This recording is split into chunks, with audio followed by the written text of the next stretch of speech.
বাংলাদেশে যে এত দ্রুত এই স্বৈরাচারী হাসিনা সরকার বিদায় নেবেন অনেকেই কল্পনা করতে পারেননি।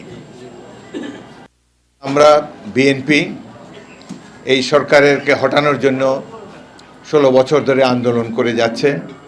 অনেক বিএনপি নেতাকর্মীর বুকের রক্তে রাজপথ লাল হয়েছে, বহু মানুষ গুম হয়েছে। এদের অত্যাচারে বিএনপির উপরে যে অত্যাচার করেছে আওয়ামী লীগ সরকার, এশিয়া মহাদেশে কোনো দলের উপরে এই ধরনের নির্মম অত্যাচার আমরা কখনো লক্ষ্য করিনি। এরা যে কি চরিত্রের অধিকারী! হেলিকপ্টার থেকে গুলি করে 32টি শিশু হত্যা করেছে। কি ধরনের সরকার এটি ছিল, কি ধরনের রাজনৈতিক ব্যক্তিত্ব এরা ছিল! টেলিভিশনে এদের তো অভিনয়ের তুলনা হয় না। এদের প্রত্যেকেই একটা করে অস্কার দেওয়া যেতে পারে।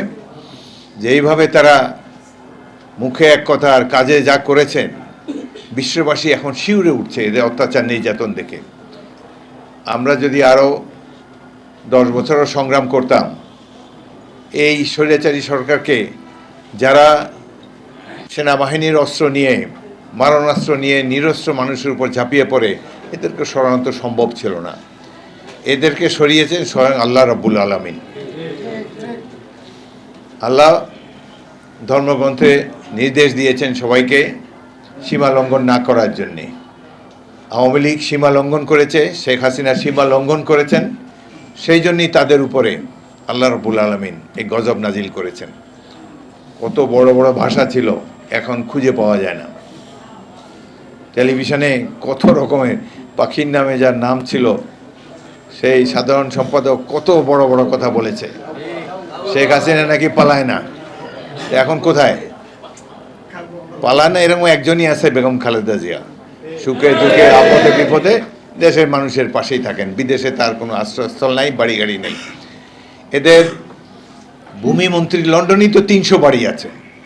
সুতরাং এরা পালাবে না, কারা পালাবে? এরা ঘটনার অনেক আগেই পালিয়ে গিয়েছে। সবাই তো বুঝতে পারে যে সামনে কি আসছে। আমাদের প্রতিবেশী রাষ্ট্রের মদদে এই সরকার টিকেছিল, বাংলাদেশকে বানিয়েছে একটি পুলিশি রাষ্ট্র। এটা যে পুলিশি রাষ্ট্র তার প্রমাণ হলো 5ই আগস্টের পর যারা সেনানিবাসে আশ্রয় নিয়েছে, তার মধ্যে 622 জন লোক আশ্রয় নিয়েছে সেনানিবাসে, 487 জনই পুলিশ কর্মকর্তা। এরা প্রত্যেকে খুনি, নিরীহ মানুষকে, রাজনৈতিক কর্মীকে, ছাত্রছাত্রীদেরকে হত্যা করে ক্যান্টনমেন্টে গিয়ে পালিয়েছে।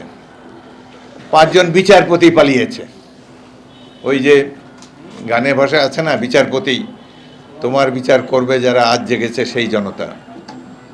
জনতা জেগেছে, বিচারপতিরা ভেগেছে, ক্যান্টনমেন্টে গিয়ে আশ্রয় নিয়েছে। এরা কিসের বিচারপতি?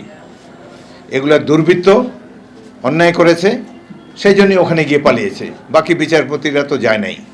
বাকি বিচারপতিরাও মাশাআল্লাহ আওয়ামী লীগের কালো কোট পরেই রাজনীতি করেছে, এক সময় পুরস্কার হিসাবে বিচারপতির পদ অলংকৃত করেছে।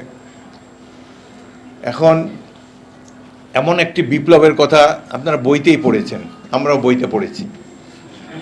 আজকে বাংলাদেশের জনগণ ভাগ্যবান, চোখের সামনে একটা বিপ্লব দেখতে পেয়েছে।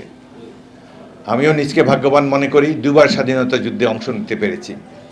একবার 71 সালে শহীদ জিয়ার নেতৃত্বে, দ্বিতীয়ত বিএনপির নেতৃত্বে এই 16 বছরের আন্দোলন সংগ্রামে সবসময় জনতার সাথে ছিলাম।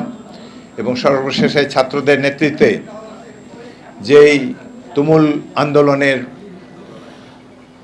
শেষ পর্যায়ে, চূড়ান্ত পর্যায়ে যখন ছাত্রদের পাশাপাশি তাদের পিতামাতারা, সাধারণ মানুষ আত্মনিয়োগ করেছে, তখনও তাদের সাথে ছিলাম।